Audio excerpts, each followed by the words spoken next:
Oh, this is the wrong shirt. Okay. Hello. Wait. I should probably change. Hold. Give me 5 seconds. I gotta Okay. pause.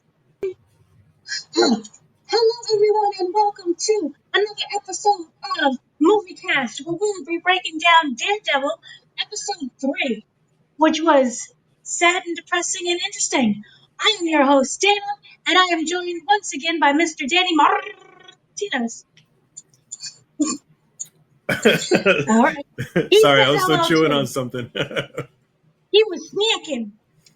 He's in there with his popcorn. That's how much he enjoyed the episode. He was sneaking. He was all into it. He was crying, and then he was it's drinking his tears. it's It was a thing. depressive eating for the episode. Depressive heating. We love it. So then kind of like jumping right on into this, episode 3 started off with the trial of White Tiger. Well, not so much, it was a monologue, but we're still doing the trial of White Tiger, where I think was, for me, and let me know, it felt like it was foreshadowing things. We have Matt Murdock kind of came into the prison, and White Tiger, who was it was I forgot his name. Oh my god, I forgot White Tiger's Ayala. name. Yes, he comes in and he talks about his love of Puerto Rico, and I know you connected with that because you're like, yay, Puerto Rico, frogs, trees, breeze, the food, the water, the land, the people. So he talked about his love for the coqui. Is it coqui? Am I pronouncing that The right? Koki, The yeah, coqui. Koki. Mm-hmm. Coqui, the coqui frog, which I know because of that Big Pun song. And of course, I saw Fill the Noise. I'm sorry. I'm very ignorant. Forgive me. And he just kind of called out his love of music for the island. And this is where Daredevil, he promised Hector, that he will see the beach again and he will be united with his family. And as we know, that is a promise that he cannot keep. So what did you kind of think at kind of that scene right there? To me, I was like, oh, you're ruining everything. Something's not going to work. The love of the island and those Oh, promises you that mean he may or may not. that speech was kind of like a bad omen type of thing? Yeah. Did Um, you feel that? I mean, yeah, I mean, because that's what the shows are supposed to do. They're gonna throw you the curveballs, and it was more of a feeling of just like, yeah, they were gonna find him guilty. So that whole scene right there was a bit emotional, and he talked about the island and the frog and his family, and then Matt Murdock was saying, you can't be White Tiger anymore. Like this is it. Like you're in public now. People know your identity. Like you have to kind of move on from this. Um, yeah, well, I don't know. We'll touch on the ending later, but like, They didn't talk about that. We can talk about the entire trial. People have yeah, seen this. So let's talk about the entire trial. The entire part was about finding Ricky Torres. Ricky Torres was the only witness. He was the guy who started this whole mess. He didn't intend to, but he's the reason as to why we're even on this trial, why the police officer died, why everything happened. Ricky Torres was being beaten up by 2 cops. In came Hector, who saw what happened with a little basket of flowers, stopped the whole thing. The police officer happened to trip, fall into a train, and hence him getting arrested. The goal was to find Ricky Torres, who is currently a hot mess right now. Cherry went out to go find him. He is under protection with Cherry. The only thing to kind of get him up at him is to give him some coke and to get him on that trial and to get him on a stand. That stand scene was just interesting. First getting there and his testimony of the cops know that he's on the move and they're trying to kill him by any means necessary. And I was like, oh, Cherry's gonna die.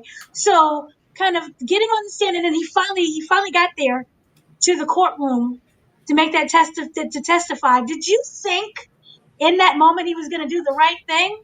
Because I had a lot of mixed feelings. no, I didn't think so.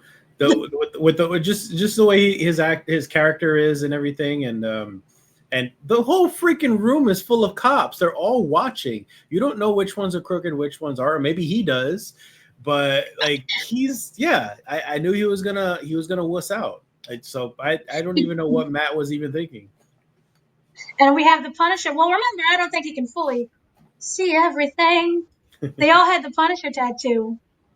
So these are not the good guys. They're using Punisher, as we stated before, as their icon, and kind of destroying the name and what it really means.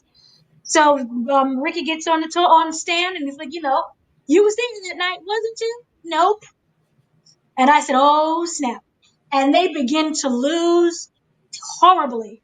And I said, okay, this is when Matt decides to change his kind of path Tactic. of going with this trial, and he reveals that Hector is White Tiger. And of course, the judge is furious because that was the whole part of the scene where he was trying to bury the evidence. They wanted to bury that tape Hmm. because he kept giving that monologue. This shouldn't determine whether or not someone is guilty or innocent in this moment. But he revealed this, and of course, Hector feels extremely betrayed. And this goes to the huge question of, hero versus good people.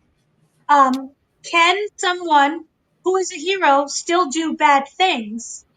And what was your take on that entire, I guess that both the prosecutor and the defense laying that out there? The prosecutor actually had some really valid points when he was talking with the jury Mm-hmm. on his closing statement. He was saying, bad people can do good things and good people can do bad things, and I think Mr. Ayala did a bad thing, even though he meant well and he's a good person. And I was just like, oh, I mean, that's a good point. You don't know what his intentions are. Sometimes people just turn bad and stuff. So I get all that, and that's why I was worried about the verdict.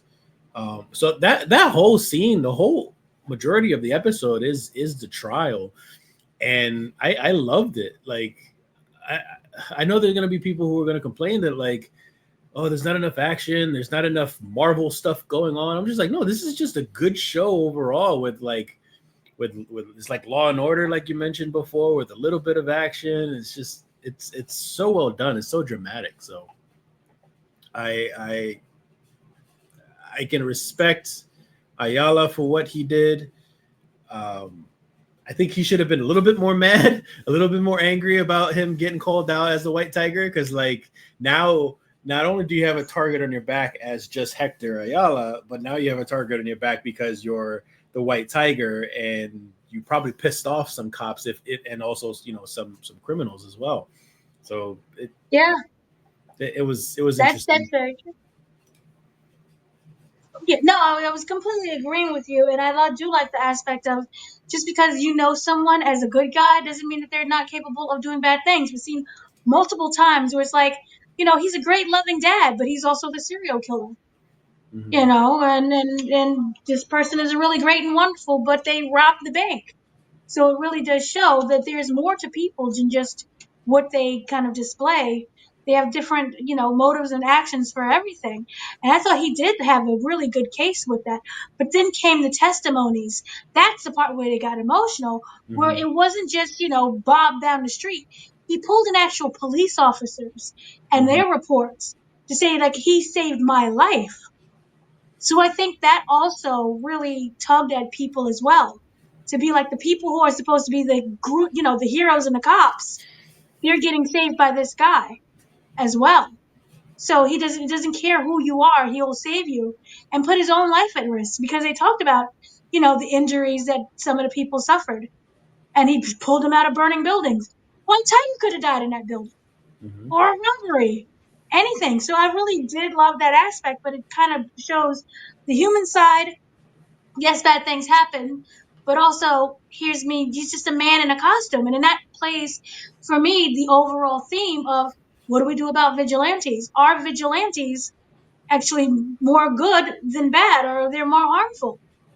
Hmm. So, and then that's why you have, even though Fisk has a hatred for vigilantes because of Daredevil, maybe if he never interacted with Daredevil, he would have a different take where he just wouldn't care. But because it's so personal with Daredevil, he has this take that they're all bad. And of course, we get into him where, Ayala is found not guilty. I was really surprised at that, but that testimony did work. But Fisk is like, this is a misservice to justice. And he's angry about that. So that was Well, really interesting. Yep. I mean, maybe I misinterpreted. it or something. But Fisk was kind of, it sounded like he was saying more of just like, yeah, he's disappointed in the justice system because they let him go, but it is what it is. I felt like he was more saying of just like, we're just gonna have to deal with this failure, you know. But Because remember, the guy's free. the end monologue was these vigilantes are a threat to any society that's based on rule of law. A man wears a mask to cover his face is a coward. Mm-hmm. They are not heroes. The acquittal of Hector demands that I keep it. The rule of law must prevail. Right, well, So right there. Those words is the rule of law demands that I keep it. Is that he's so saying he that has to respect it. he has to respect it. So it's like he's accepting it, but he doesn't agree with it. But he has the power where he not Oh, in the yeah, I'm show sure realm, he's he can going to. change that. I think that's what he's alluding to also, is that he's going to make certain this time that things like this or trials like this doesn't happen again. Yeah. And then of course you see the cops are extremely angry. Yeah. For a multitude of reasons. And Ricky, in that aspect, I really can't blame Ricky for what happened because he is in a room full of people who want him dead. And we've seen this multiple times in any case. It could be, take for example the mob. Yeah. Are you going to testify against, I don't know, Gambino? And be like, yeah, I saw him blow Big Sugarma's head off. Mm-hmm. And then the mob is now after you. And you think of it as this way. The cops, those cops, the one with the Punisher tattoos, they're in a way acting out as vigilantes, but differently because their costume is the good guy of the cops. So there's a lot of battles that come into play. It's like because you're the bad guy because you're a vigilante. But what happens to the cops that purposely go out there and are doing bad? Well, Are I think that and they use this is what's going to happen with the Punisher being introduced eventually. Is that he's going to find out Ayala died, and hopefully later on down the road, he's going to be like, oh, it's crooked cops looking like the Punisher, and the Punisher comes in and he's just like, this is wrong, and he starts using his vigilanteism to stop the cops.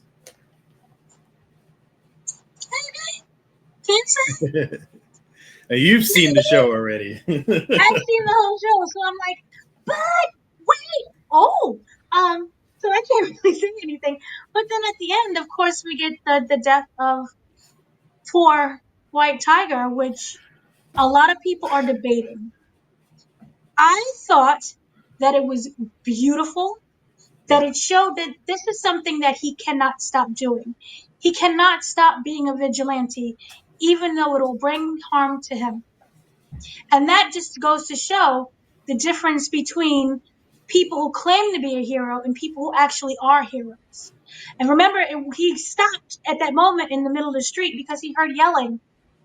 He heard someone scream, and that he was going to go towards that direction, and then that gun came and blasted his head off.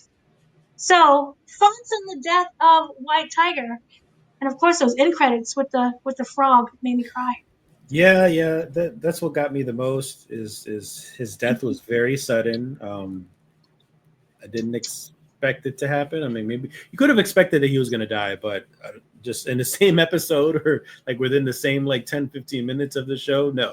But yeah, then after he dies, it gets a little close-up shot of the killer's chest, and we don't know who the killer is, but had a Punisher logo on it. So people are just like, "Oh my god, why would the Punisher do this?" It's not the Punisher.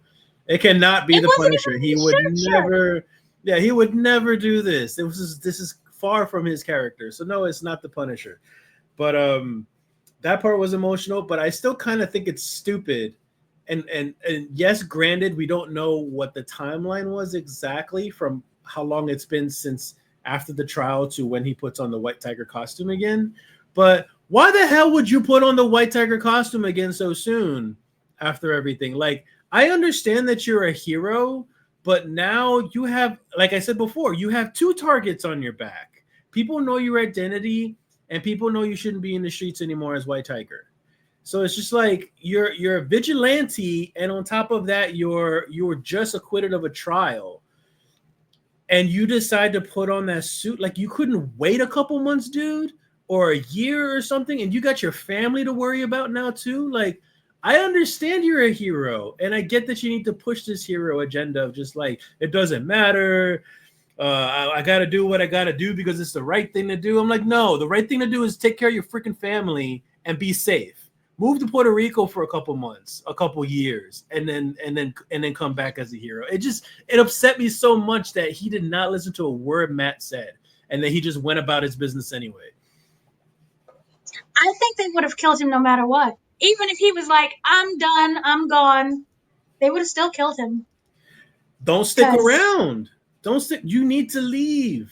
Leave with your wife nobody and your always has the child. means to just jump up and leave. You saw the struggle that he went through just to get the Bronx apartment. So to be like, oh, you should leave the country with what money? So no It wasn't family, like, no source of anything. Like, for you to just like take a car and go, take a bus and just go. There are people who live in bumfuck nowhere, who try to become rich and famous and move to LA with $2 in their pockets. If they can do that, you can do that. Like, and with your family, even if it's temporary. he has a wife and child. That's a lot of displacement. No And he excuse. just got the apartment, darn it. Yeah, no excuse. Oh, that God. that, See, that to upset me, me. That really upset me that he was. I look at it as that he is a bit selfish about it, but I also understand that yes, it is.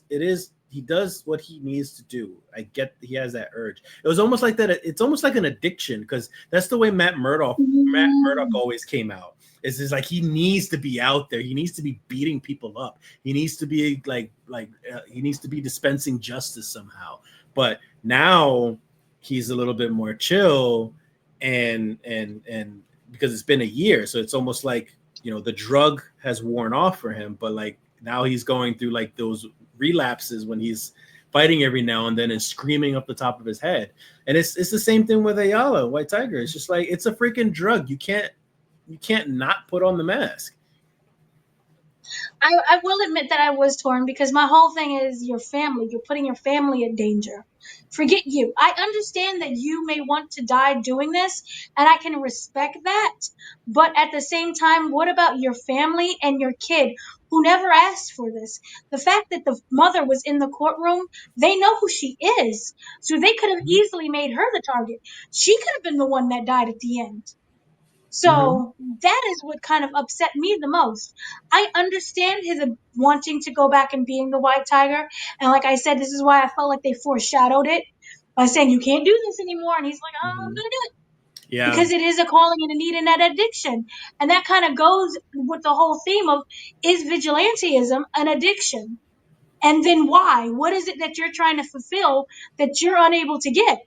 Because I'm not putting on a costume, blessed, but a lot of people who would have seen that situation with Ricky Torres being beaten up by, we didn't know it was the cops, but the two regular people, they would have just, let me just go Like I another said, way. regular New Yorkers just mind their own business. And you've seen it countless times of videos. Why is he just standing there and not helping?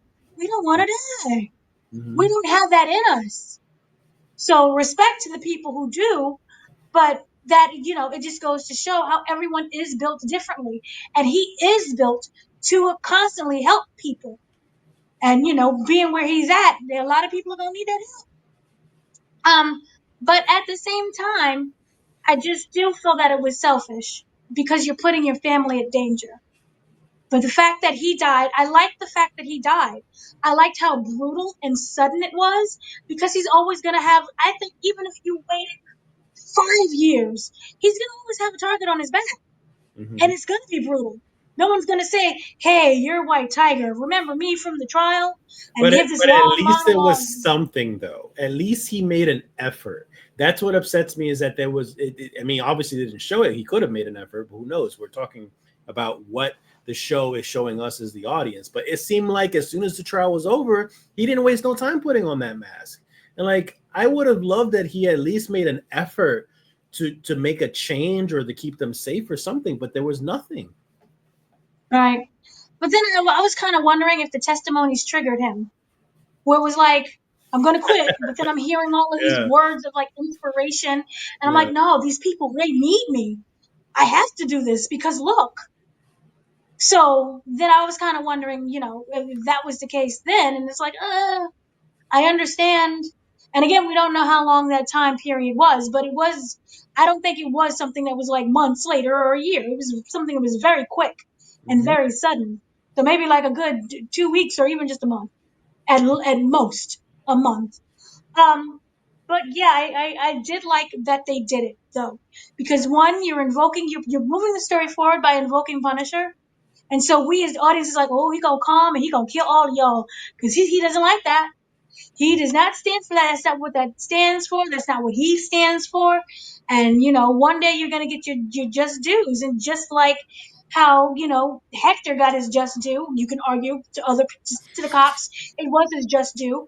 They're going to get their just due as well. Because you're calling on this man and you don't want him to really come. Yeah. And when he comes, you think he's going to be on your side, but is he?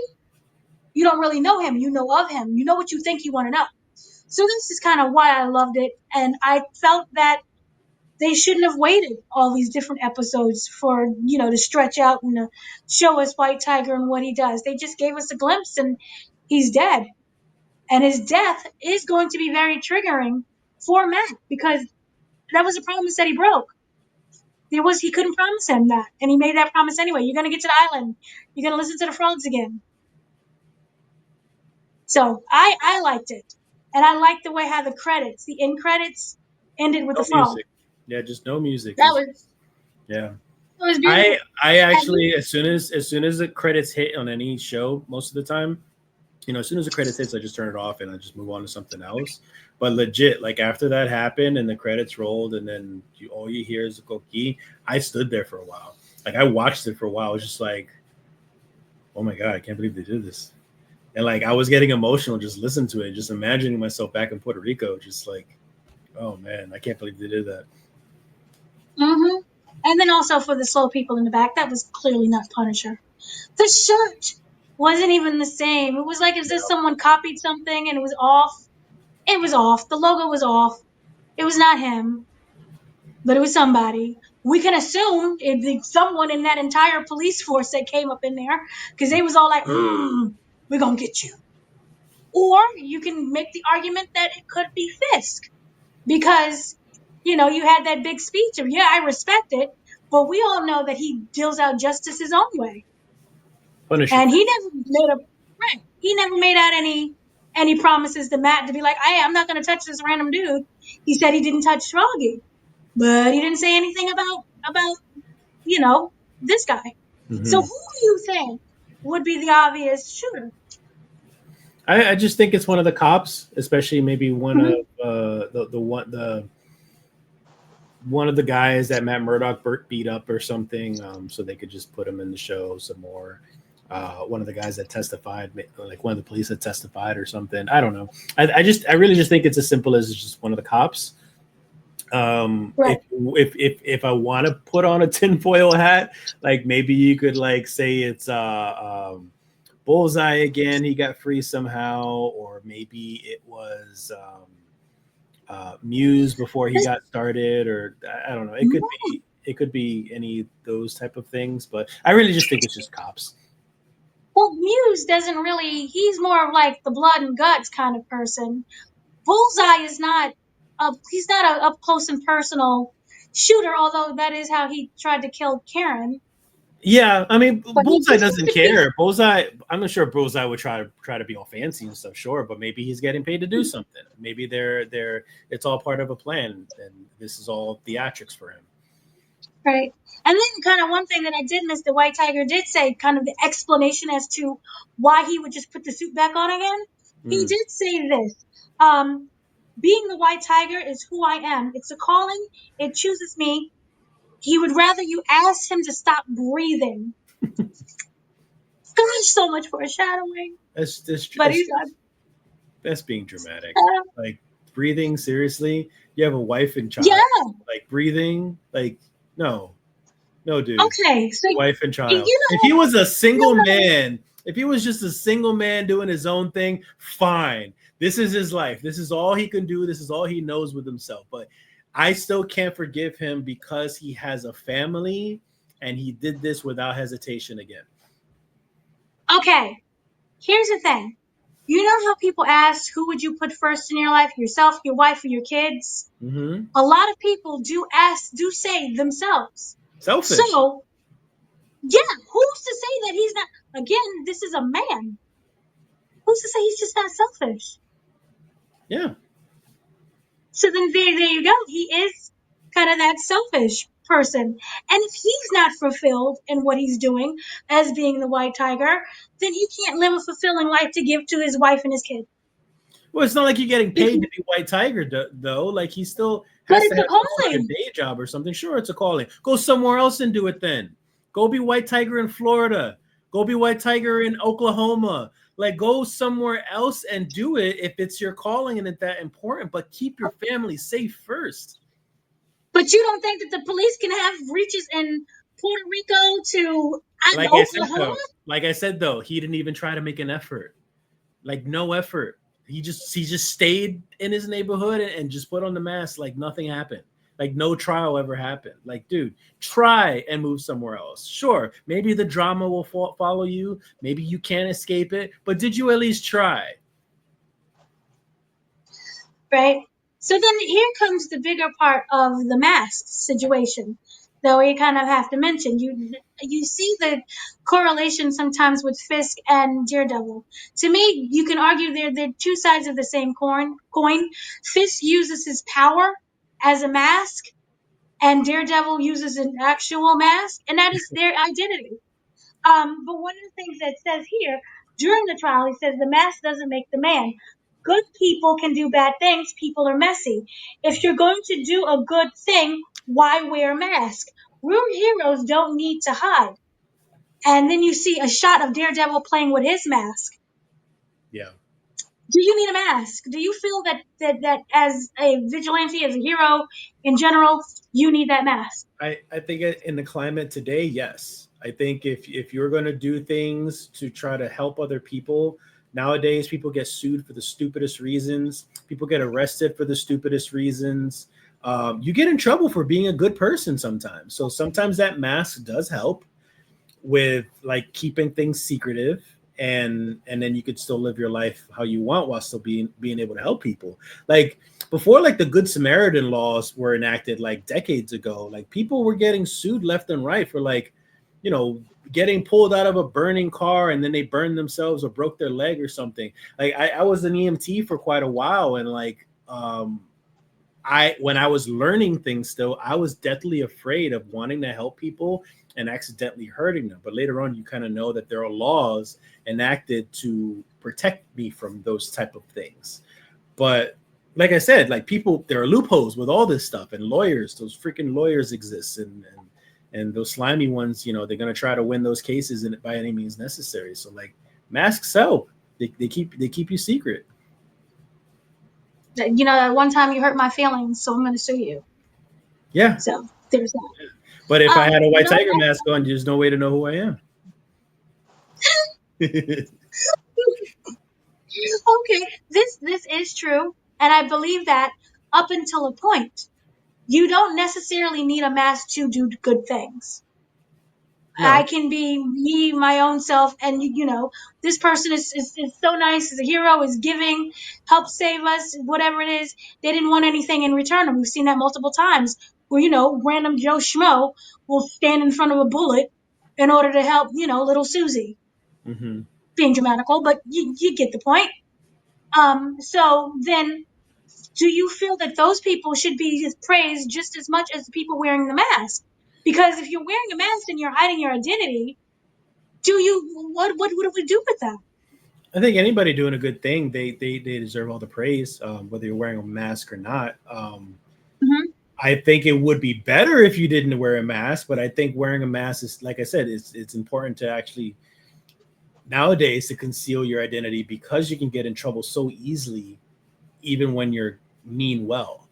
So the people that don't wear masks, sure, you can wear a mask, you can not wear a mask and do good things. The question is, for how long? Because eventually you're going to run into those bad people who are going to try to sue you or hurt you or condemn you or cancel culture you and all this stuff because you meant well, but they know who you are though. So they can easily affect your life now. My thing that we're seeing is that we're seeing symbols and masks being used as a manipulation tactic. Look at what they're doing with the Punisher. Yeah. Clearly they're not acting as the Punisher. They're using his likeness in order to commit things that they feel is justifiable. This is not the real police. This is like we're the special forces side of the police.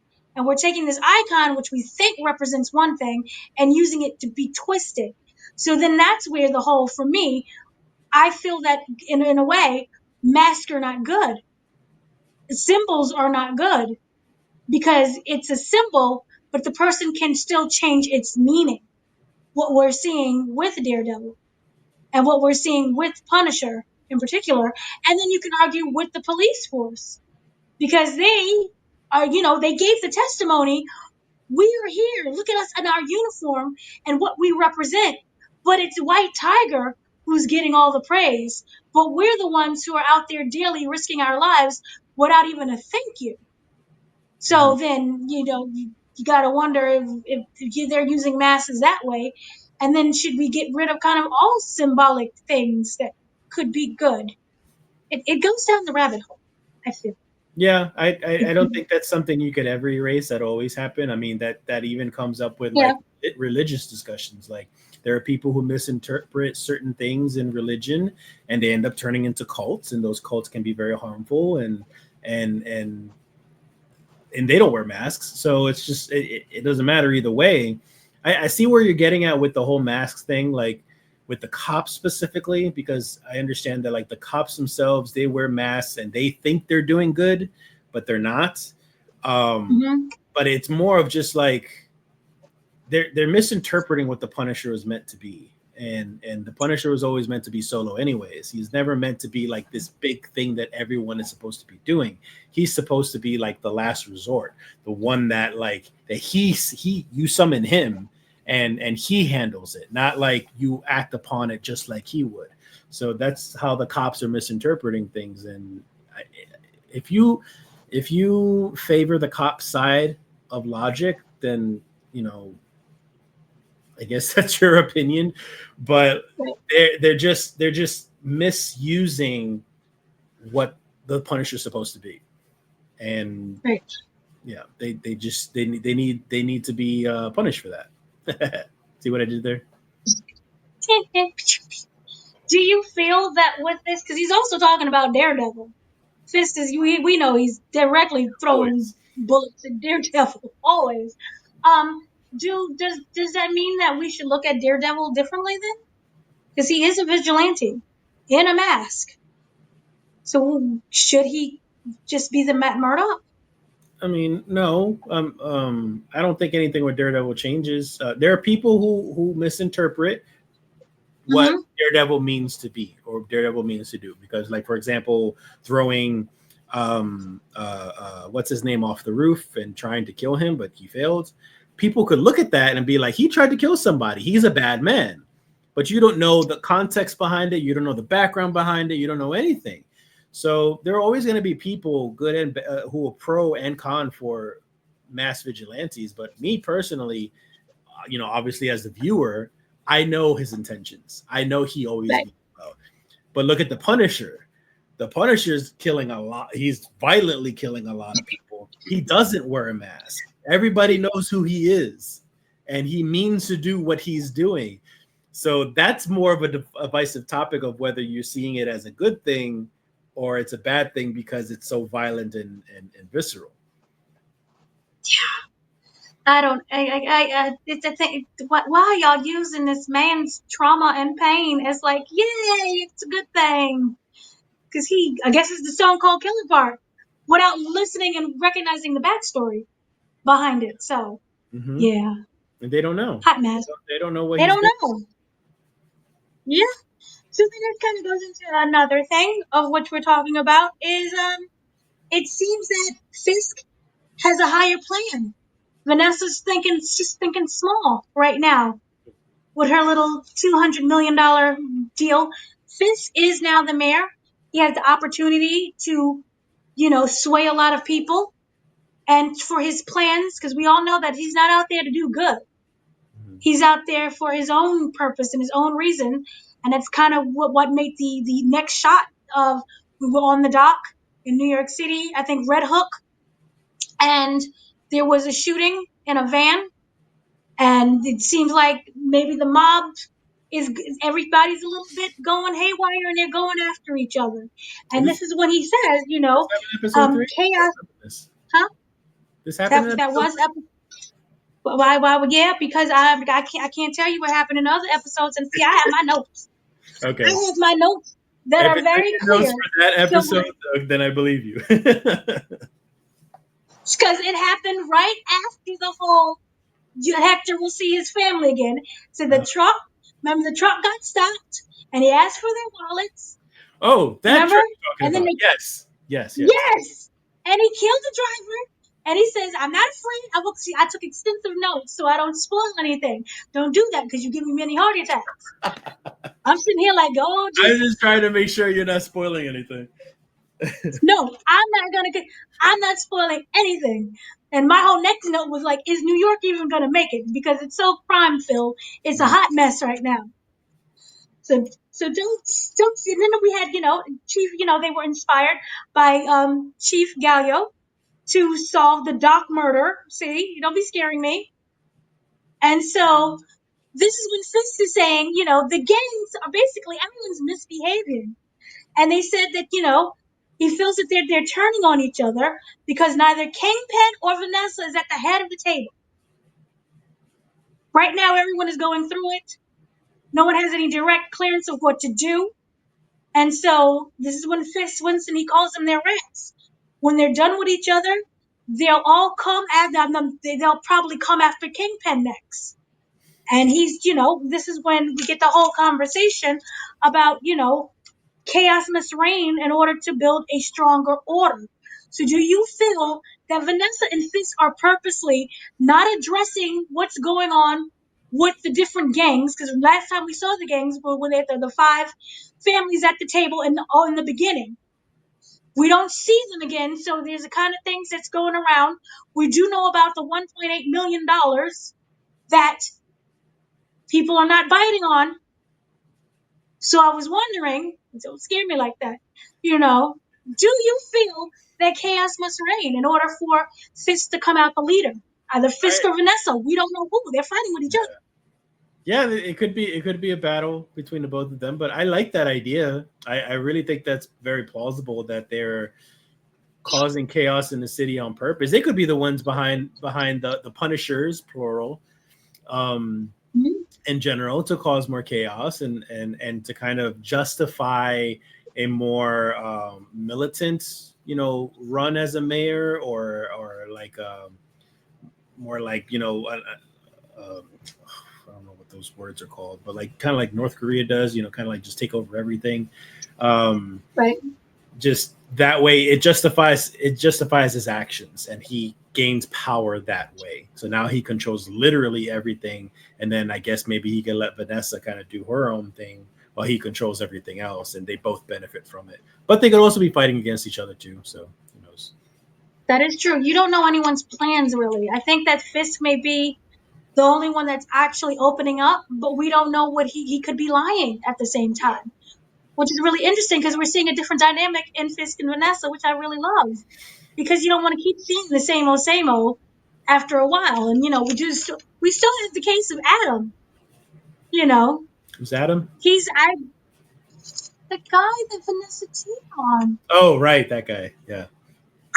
So I'm still kind of wondering, is Fisk a little still upset about that? He may not say it, but that could always be at the back of his mind, and maybe he's trying to play Vanessa in a way. I don't think he'll ever kill her, but I think he's trying to play with her and her emotions. He most promised likely. he promised not to touch Adam either, but maybe there's going to be a breaking point when Fisk still keeps failing at everything he's trying to do, and he just snaps and he's just like, you know what, screw it, I'm gonna take it out on Adam. Mm-hmm. There you go. So this is what happens with the whole thing. We have Buck. Buck is kind of the handler, Fisk's second hand, right hand man, you would call it, in the criminal activity world. So he sends Buck to Luca to tell Victor to pay the 1.8 million in restitution for the whole hijacking that we saw in the very beginning. And homie's like, nah, I'm not gonna do that. And Fisk, I don't think is used to hearing the word no. And he can't be Fisk at the moment where you just start killing people and slamming their heads into doors. So he has to play it a different way. And so the gangs are still fighting with each other because of this. And then this is where we get into a whole situation where, you know, Kingpin says, I don't like watching everything fall. Vanessa says, I don't like watching everything fall apart. She doesn't like this. She wants it to stop. But this is when Kingpin says, chaos must reign to build a stronger order. Mm-hmm. So these two seem to be going at it. Do you think that this could be the downfall of Vanessa and Kingpin? Is not other people but themselves with each other? Kingpin's doing a fine job doing what he's doing now. I think he's Mm-hmm. for the most part been successful in all his plans. Um, I think that he is going to either betray Vanessa or finally just get tired of Vanessa not reciprocating that love back, and he's kind of just going to be, Kingpin the way he always is, but just as the mayor, pretty much. I think if he loses Vanessa, it would break him. Remember, he kept saying, when he got I shot and love he was recovering, I don't know. that light was Love like, can do so. Love can only do so much. Like, and actually, honestly, I see this on social media a lot. It's a bit of a joke at this point that Kingpin is so head over heels in love with Vanessa. I see it all the time on social media. People making fun of Kingpin as a character, just like it's always Vanessa this and Vanessa that. And if it's not about Vanessa, it's about him as a little boy growing up with his father.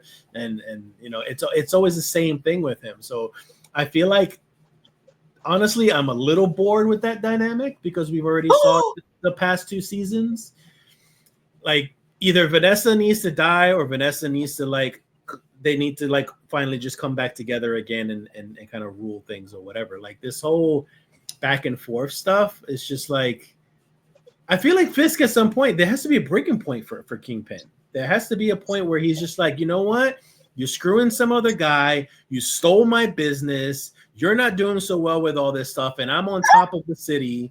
Like I'm mayor now. Why do I need you? I don't need you anymore. Like I'm waiting for that moment, and it'll just be happy. And it could be the exact opposite too. Vanessa could finally be the one because Vanessa's kind of stringing him along. She's trying to do her own thing, but you got to be honest, she's stringing him along a little bit because especially when she's screwing another guy too. So like it could be a point where Vanessa's like, forget you. I have everything I could ever want. I took over your business and I'm doing well with it better than you ever have. And I've got this guy, whoever, he's a great guy, whatever, I don't know. But I'm more powerful than you, and you're like this lowly mayor now when I could take over the entire city if I wanted to. And then she ends up just breaking it off. But like it can go so many ways, but I'm just tired. I'm tired of them two. Like just stop. as much as that saddens me, I completely agree with you. I'm actually Team Vanessa on this situation because, granted, he got the man got shot in the face. Yeah. Certain things happened that he had to go and recover, and I am 1,000% sure she was by his side from day one. But at the same time, businesses have to be businessed. People have to be told what they're doing. She has to still keep up the front because that is her job. And because he's sitting up in the bed with the eye missing and him shot in the face, and the girl with the echoes and the things was a mess, I do feel that she had to step in, not just for him, but for herself. Mm-hmm. This is for the first time she's not, the second fiddle. She's Mm-hmm. the leader. And you saw that when they were sitting at the table from in the very first episode, there seemed to be more of a respect compared to Fisk, who they fear. And yes, you can make the argument whether or not it's better to be respected or feared, but they respected her, and she was able to me, I feel, get more things done that way by everyone, here's your share, here's your cut. No one, I'm pretty sure she had a way of threatening people but it was much different than how Fisk handled things. And Respect the over business fear, was or running. fear over Right. respect. And the business was running very well without him. I think there was the one thing they had was probably $100 million that they stated.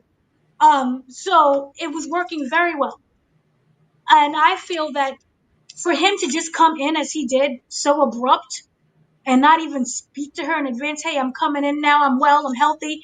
He just stepped in and just took over automatically. Everything that she was doing, he did take over. And it's like, does she want to relinquish that power? And I don't think should she so. even relinquish that power? Because it showed that she's not incompetent. She's Yeah. probably smarter than him. Well, It here's is. the thing. Here's part of what I have a problem with too is that everything that you explained, you would think there'd be more animosity between the both of them.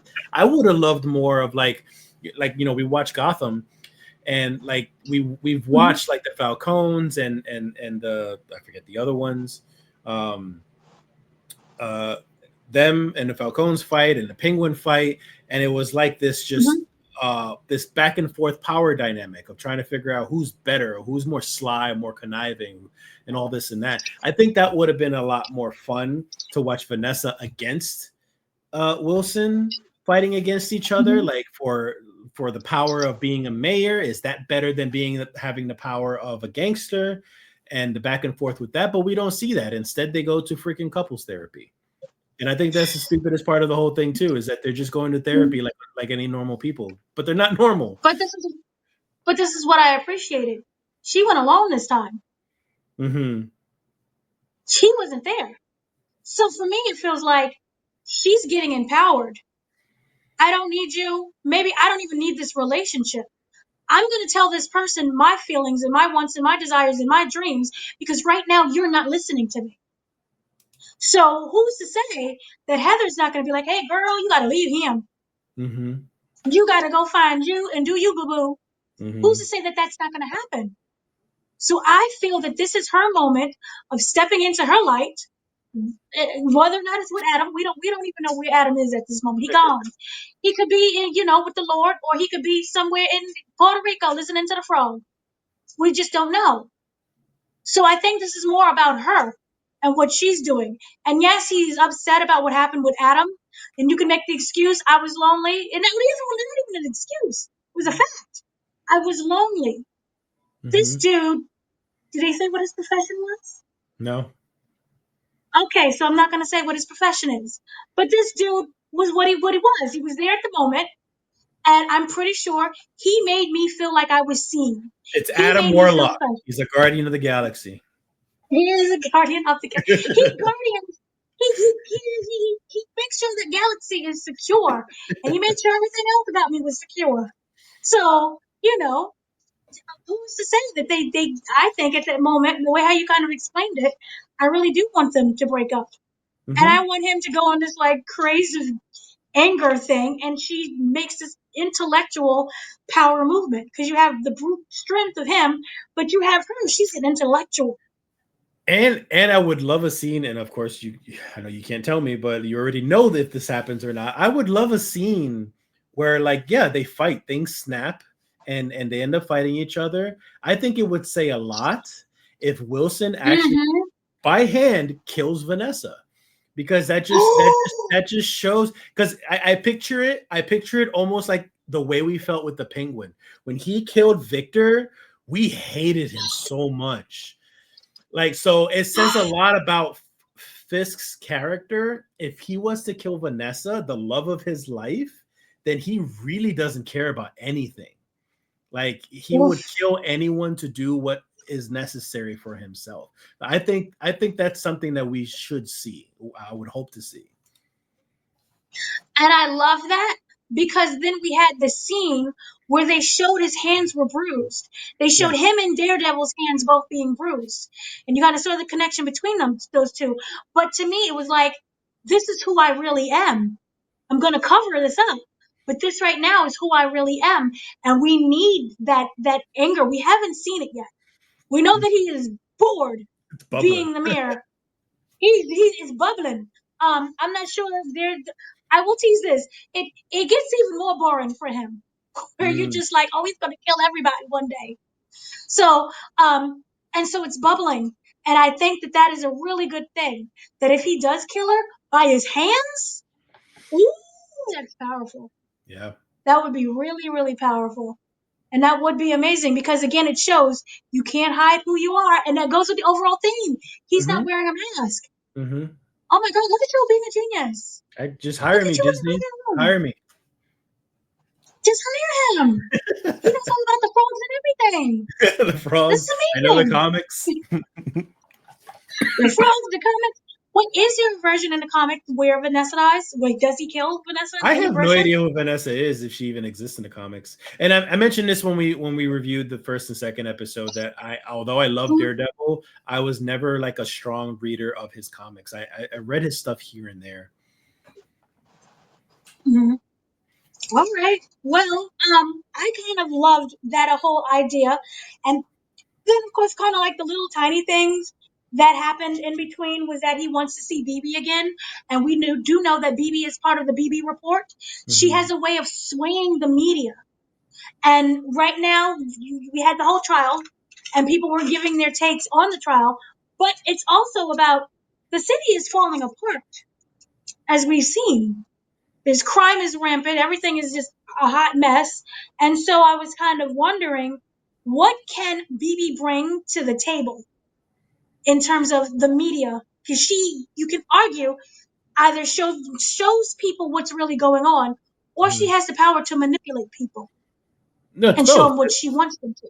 That's exactly Right. what she could bring. Is she could bring whatever it is. Like if she's going to be talking with Fisk, and Fisk is going to be the manipulative one to use her to manipulate social media, because it's true, just like our real world, social media can absolutely manipulate things, and twist perceptions and people's whatever words that they had spoken, they could twist those words. So like, yeah, it can absolutely be used for bad, or BB could already know how Wilson Fisk is a bad person, and she'll go along with his stuff, but maybe in the end she's going to twist his words and his intentions to expose the truth. So it could be used either way. Yeah, and also remember, the audience knows who BB's uncle is and what happened to him and who killed him, again, by them hands.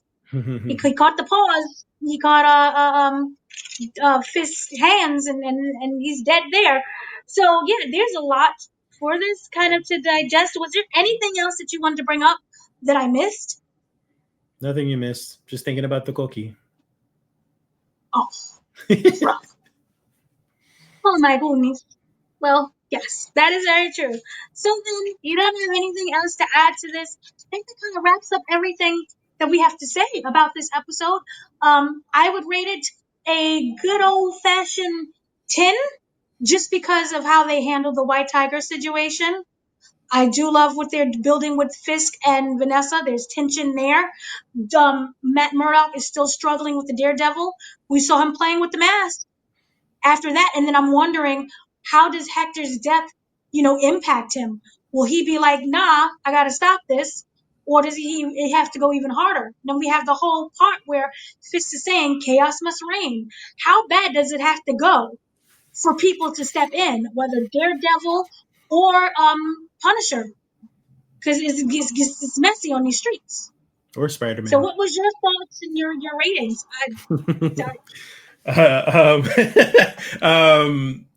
You're generous for giving it a 10. I'd give it a 9. I definitely give it a 9, but that's only because you already know how I feel about White Tiger putting on that mask again. So I think that was a bit of a bad step in the storytelling aspect. And then aside from that, there wasn't.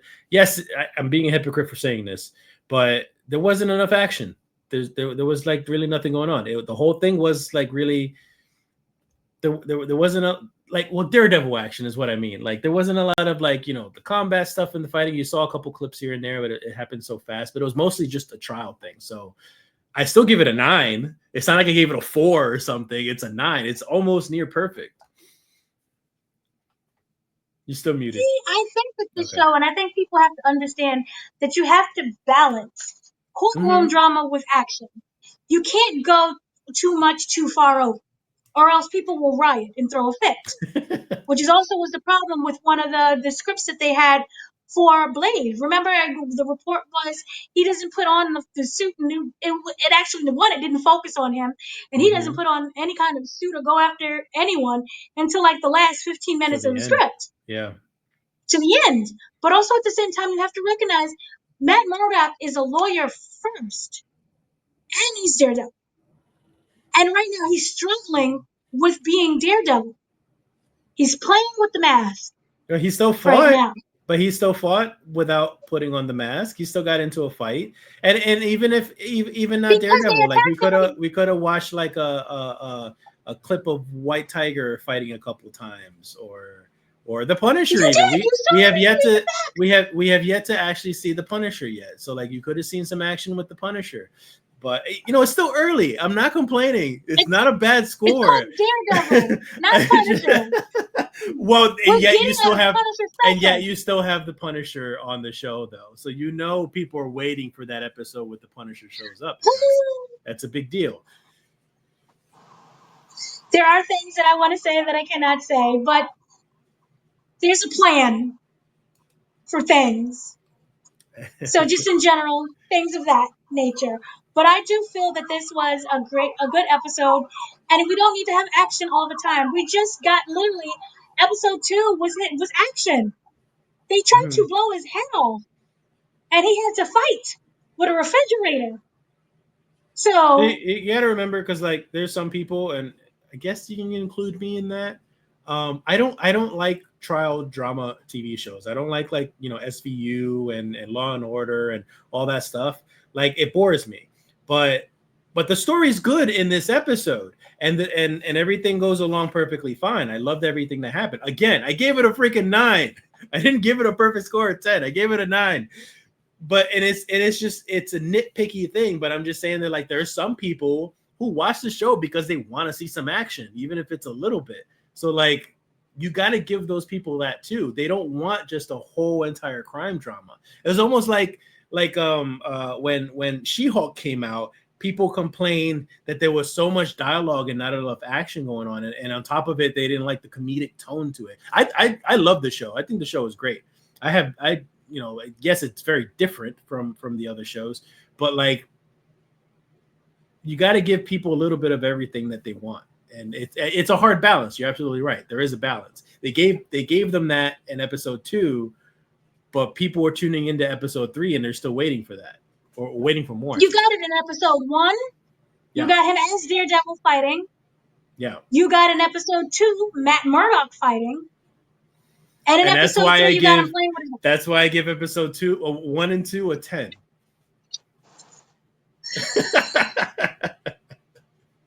See, this is the problem with today's society because even the original Daredevil did not have action in every single episode of every single moment. You guys are impatient. You're on your little social media apps and things have to be quick and over with, and you can't sit still for longer than 10 minutes unless Yeah, someone is fighting. that sounds like me. See, superhero movies has ruined everything along with social media. Well, I was like You that don't way have before. appreciation. I was like that way before the whole MCU bubble. Ugh. You need the art and things happening. But I will say this though. Maybe I'll change it to a 9.5. Where's Muse? Yeah, no Like hints. I want No him. hints with someone who's He supposed to be the main villain. right, and like we had him, and storyline wise, like in terms of him being in the background when they turn Mm-hmm. on a TV, we know he's there. But maybe we'll get something after this trial. So maybe it's one at a time that we can focus on. But I really thought that there could have been some more Muse. Like if you was to take, for example, that Doc shooting and replace it with like a Muse killing, that would Mm-hmm. have worked for me. Mm-hmm. And I want to see someone get killed. I don't want to see it Fine. in the back of the TV. I Give give me it a some nine point blood and some five. guts hanging out. I mean I know when it happens, but Yeah. but I would say that I kind of wish that I had more of it where they can Mm-hmm. balance out courtroom drama with the doc shooting with here's someone with their intestines that looks like a portrait and they're floating on the river, and oh no, his skull is bashed in, but it's kind of really pretty, that kind of thing. So we still don't know who Muse is. There's just killings in the background, and I hope we do get what happens with him soon. So I'll say that without saying anything further. But yeah, so for me, it was enjoyable. I changed my rating, happy now, haha, to a 9.5. Not a perfect 10. But killing off White Tiger very suddenly, you get all, yay, I praise you. And that again, to me, is more realistic. Oh, how come we didn't stay with him for like 2 more episodes? It's not his story. Well, His story, I also, thought, was mhm. sorry, I was just gonna say also, he passed away in real life, so there's only so much filming that they done. So Yes. sadly, that's another reason. That's another thing. And rest in peace to him and his family. Thank you for giving us this performance. I was reading the interviews and reports. He was in a lot of pain Mm-hmm. when he did this. Kind of mimicked what would happen, what was happening with Chadwick Boseman. Yeah. So for even being able to give us this, I think he gave us everything that he could. So that's another thing too. So rest in peace to him, and then thank you for that performance that he did give. So I think that they did a wonderful job and they were able to work around what he was going through. And he gave still this very heartfelt, emotional kind of performance. And here, one more thing that I kind of wanted to just bring up quickly was, sorry, this thing here was, I think that, and trying to go with what you said here, but he knew that he was going to die and he accepted that fate because you see him kind of struggle with it, and he had the amulet and everything, and you see him kind of going through it, Selfish. and it's not selfish. He couldn't stop. It was an addiction. It's a drug. So Mm-hmm. when you're in the throes of addiction, you may want to stop, but you cannot stop yourself from doing it. So it was his addiction, and as he stated, it's his he breathes. He'd rather not breathe than not be White Tiger. So he sealed his own fate. Whether you call it foreshadowing, which was a little heavy handed, but he sealed his fate. So sadness. But yeah, so that'll do it for us. I've been your host, Dana. Once again joined by Mr. Danny Martinez, who loves Thrones. Sure. Sure. Peace. So we will see you in the next episode. And have a great day, afternoon, evening, whenever you're watching this. And we'll see you soon. Thanks.